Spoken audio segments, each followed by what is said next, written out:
বিশ্বের সবচেয়ে প্রভাবশালী মুসলিম রাষ্ট্র হিসেবে পরিচিত সৌদি আরব একসময় দেশটিতে ছিল কঠোর নিয়মকানুন। গোপনে নাচগান থেকে শুরু করে নারীদের পোশাক ও সামাজিক আচরণ সবকিছুতেই ছিল কঠোর নিয়ন্ত্রণ। কিন্তু সাম্প্রতিক বছরগুলোতে দেশটিতে পরিবর্তনের হাওয়া লেগেছে। সেই পরিবর্তনের ধারাবাহিকতায় প্রথমবারের মতো মদ বিক্রির অনুমতি দিয়েছে সৌদি সরকার। সৌদি সরকার ঘোষণা দিয়েছে এখন থেকে নির্দিষ্ট অমুসলিম উচ্চ আয়ের বিদেশিরা রাজধানী রিয়াদের একটি লাইসেন্সপ্রাপ্ত দোকান থেকে মদ কিনতে পারবেন।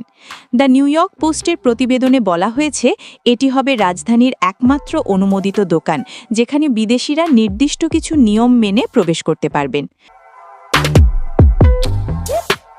নতুন নীতিমালায় বলা হয়েছে এই দোকানে প্রবেশের আগে বিদেশি বাসিন্দাদের মাসিক আয় কমপক্ষে 50,000 সৌদি রিয়াল থাকতে হবে, যা প্রায় 13,000 মার্কিন ডলারের সমান।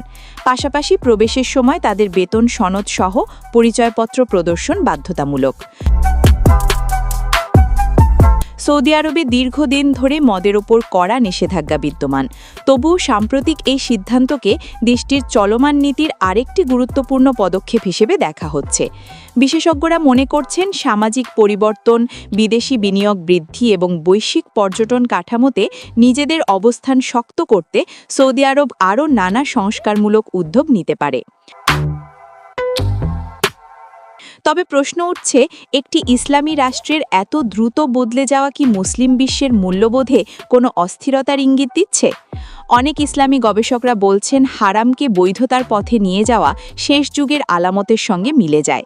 তাই সৌদির এসব পরিবর্তন কি কেয়ামতের কোনো আলামত হিসেবে বিবেচিত হতে পারে, নাকি এটি কেবল আধুনিক রাষ্ট্র গঠনের বাস্তবতা? সাদিয়া ইসলাম, নিউজ VNN।